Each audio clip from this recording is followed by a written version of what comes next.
जय मसीह की आप सभी को 333 एडमायर में आप सभी का स्वागत है।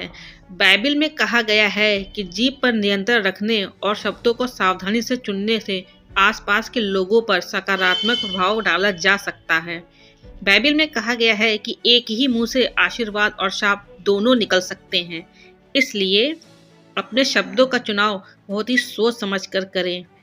जीभ से जुड़े हुए कुछ बाइबल के वचन जैसे नीति वचन 18 का 21 कहता है, जीभ के वश में मृत्यु और जीवन दोनों होते हैं।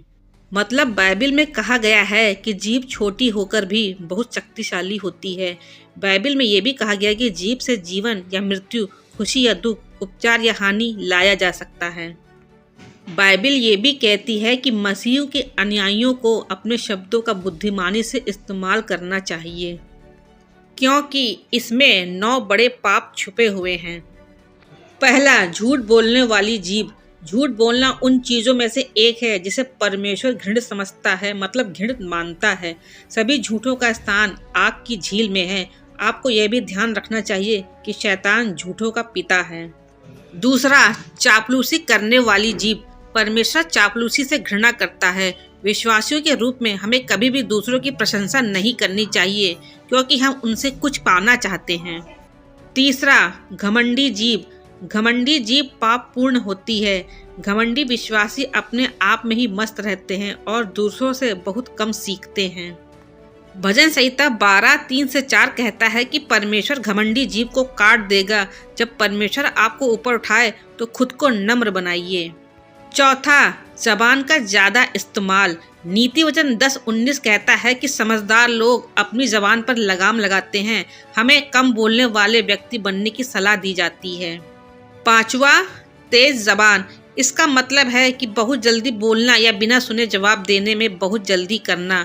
याकूब 1:19 हमें सुनने में तत्पर, बोलने में धीमा और क्रोध करने में धीमा होने के लिए कहता है। छठा, चुगली करने वाली जीभ। चुगली करने वाले वे लोग होते हैं जो अपनी जीभ का इस्तेमाल करते हैं दूसरों के खिलाफ, तब भी जब वे अनुपस्थित हों। अगर हम इस आदत में डूबे हुए हैं तो हमें इसे बदलने की ज़रूरत है। अगर आप कभी भी किसी की चुगली का शिकार हुए हैं तो चुगली ना करें। परमेश्वर पर भरोसा रखें, क्योंकि वे आपके लिए लड़ेंगे। सातवां, गपशप करने वाली जीभ। गपशप करना आजकल एक आम पाप बन गया है। परमेश्वर गपशप करने वाली जीभ से नफरत करते हैं। दूसरों के खिलाफ झूठी जानकारी न फैलाएं, इसका ध्यान रखें।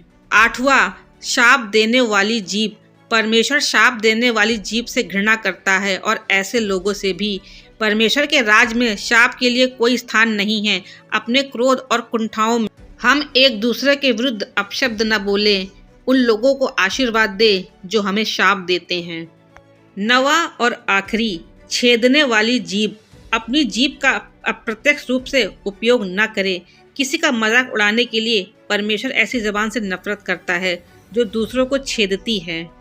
परमेश्वर जीभ के सभी 9 पापों को शुद्ध करे ताकि हम उसकी महिमा कर सकें और दूसरों के साथ अच्छा व्यवहार कर सकें। धन्य हो।